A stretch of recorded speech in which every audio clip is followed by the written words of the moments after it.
Thank you all for being here with us today. We're holding this press conference to discuss the circumstances of the search and some basic facts about Eric Abril's apprehension.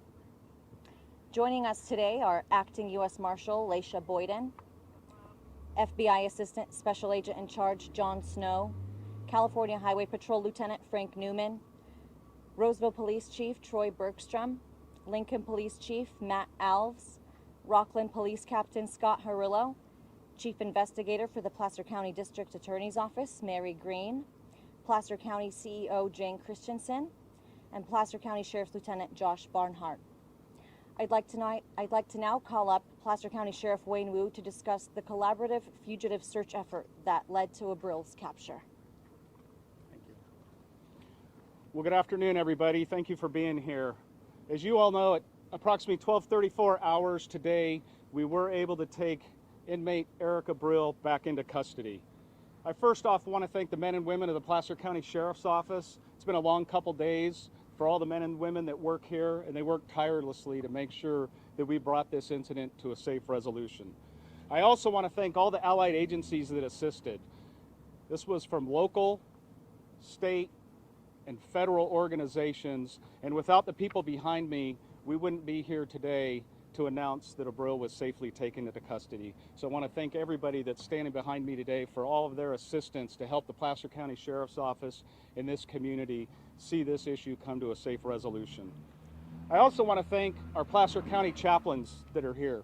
Our chaplaincy supported hundreds of men and women that worked tirelessly on this event over the last couple days, so I want to give them a shout out as well. But most of all, I want to thank the community of Placer County. This has been a trying couple days, not just for our organization, but it's been especially trying for this community. And their patience and continued support for our organization is appreciated. Now, as we updated this morning in our search for Abril, we talked about the area of Rainier Court. We had well over 60 tips come in yesterday, and as we investigated all those leads, everything led back to the only credible sighting was back at Rainier Court at about 4 in the morning the day of the escape. All signs pointed to that was truly his location last seen.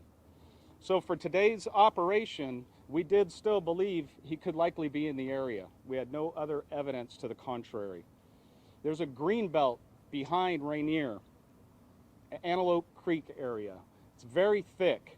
So part of our plan today was we sent our SWAT team along with some other SWAT teams from the region, some other allied agencies surrounded that greenbelt area, and our SWAT teams patiently worked through this thick, heavy brush from one end to the other. As they pushed towards Zion Court, an alert homeowner who was taking his dog out, the dog started barking. He saw somebody moving in that greenbelt area, and in fact, it was Abril. Law enforcement in the area descended quickly, and Abril was safely taken into custody. And when he was taken into custody, he was clothed in only his jail boxers, and he still had the belly chains around his waist, although his hands were no longer affixed in the handcuffs. His jail pants were located nearby in that Antelope Creek greenbelt area. Now, Abril is currently back at the Sutter Roseville Medical Center to be medically cleared. He's being watched by 6 members of our SWAT team, and once he's medically cleared, he'll be housed at the South Placer Jail. This has been a long couple of days for our staff and our community. And as I mentioned yesterday, I know there's a lot of questions surrounding the circumstances of this escape and how this happened. And I mentioned I had a lot of those same questions. But right now our focus was getting him back into custody. And now that he is in custody, we will be continuing and opening up our full investigation into the circumstances around Abril's escape. Now, as we conduct this full investigation, we have learned some information over the last 24 hours. We shared some of that information this morning in our press release with the fact that Abril was able to defeat some of his restraints.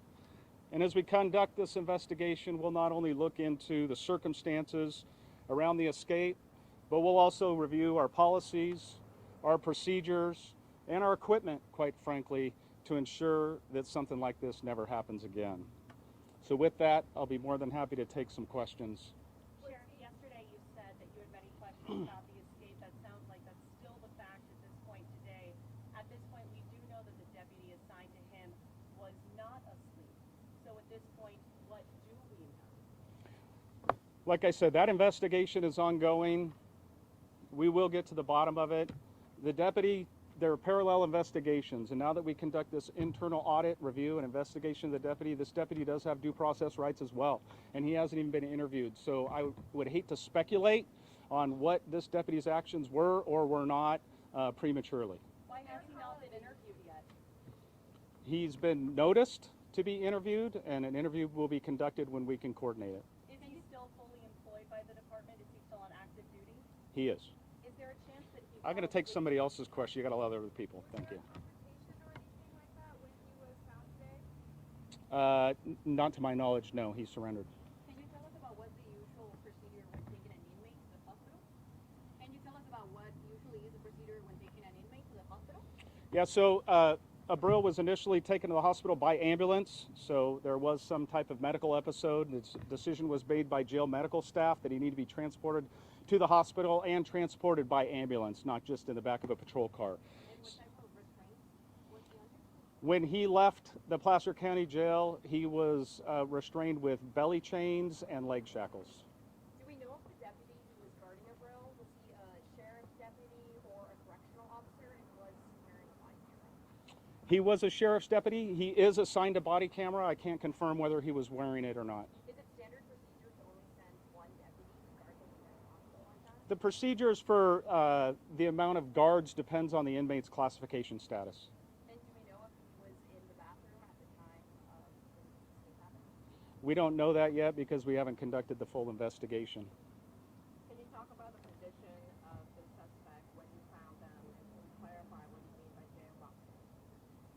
Basically, he was in underwear, jail-issued underwear, and from what I understand, he had numerous abrasions and other things about his body. Sheriff, you talked about jail classification for a murder suspect. Would that normally be just one deputy? And moving forward, if it is just one deputy, might that change to more deputies? Oh, 100%. So the jail classification, we have learned this over the last 24 hours, that when Abril first came into custody, he was classified as a 2-officer move.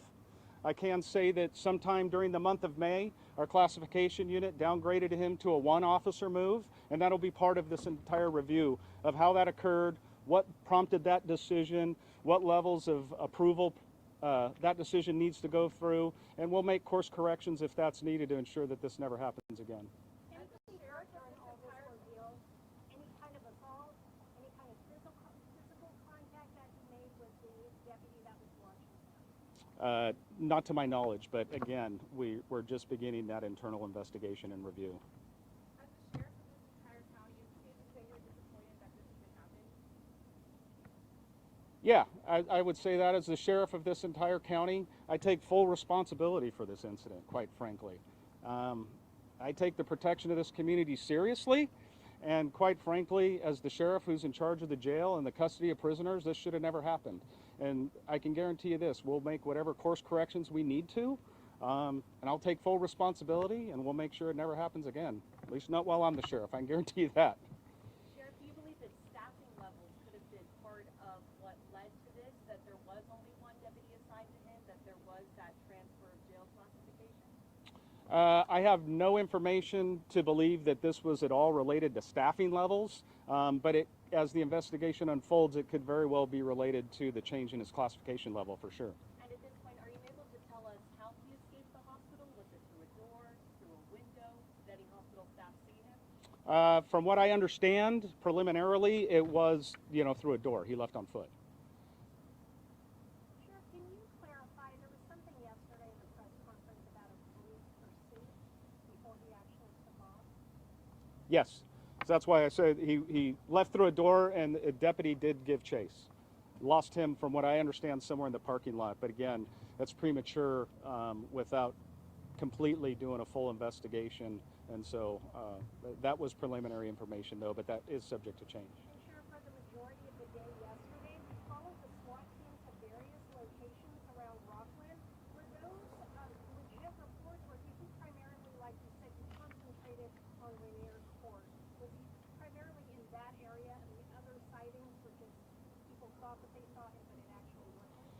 I think that would be a lot of speculation right now for me to assume that. But I mean, I can say this, that with over 60 leads we followed up on yesterday, none of them really turned out to be credible. So while we remained in that area of the point last seen, we also had to investigate all these other tips and people reporting different things, or somebody suspicious in the area. Those were all followed up on. And then as we regrouped today to get our plan of attack, everything led us back to that Rainier Court area, which is why we started there. Just to clarify, as far as the shackles, was he shackled to his bed at one point when he was in the hospital? I do not know that. Following up on Rowena's question about the foot pursuit, was that foot pursuit with the same deputy who was assigned to guard him, or was that another deputy who happened to be at the hospital? From what my understanding, it was the deputy that was assigned to guard him, yes. You said that he broke his shackles when he became unshackled. What was that via evidence through the surveillance, or did that happen at the hospital as he was running away? Through evidence, through surveillance, we were able to determine that he was able to defeat some of his restraints. I really, due to safety and security concerns, I'm not going to get into right now how he was able to defeat the restraints. And was he barefoot when it happened? I believe so, yes.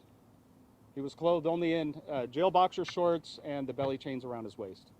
Was there also a nurse present in the room? Not to my knowledge, no, but again, we'll find that out once we do a full investigation. Sheriff, earlier. Take two more questions. In case the investigation point out that there was negligence by the deputy, what are the consequences? It would be speculative on my part. I don't know what actions the deputy did or did not do that could have violated policy or not. But I can assure this community that if policies were violated, appropriate disciplinary action will be taken in proportionate to whatever the violation was. Sheriff, I think you mentioned. One more question. One more, please. I think you mentioned equipment, that was one of the things that you were going to be looking over as you perceived what had taken place. Those restraints, is that something that might be upgraded, changed altogether, knowing that it failed in this case? I think all of the above, quite frankly. Upgraded, additional restraints that could be utilized. I mean, nothing's off the table. We're very open-minded to look at this incident. We'll learn from it, we'll be better, and we'll ensure it never happens again. Sheriff, your message to the McKeegan family. Sorry, thank you. Thank you. This concludes our press conference. We thank you so much for joining us today.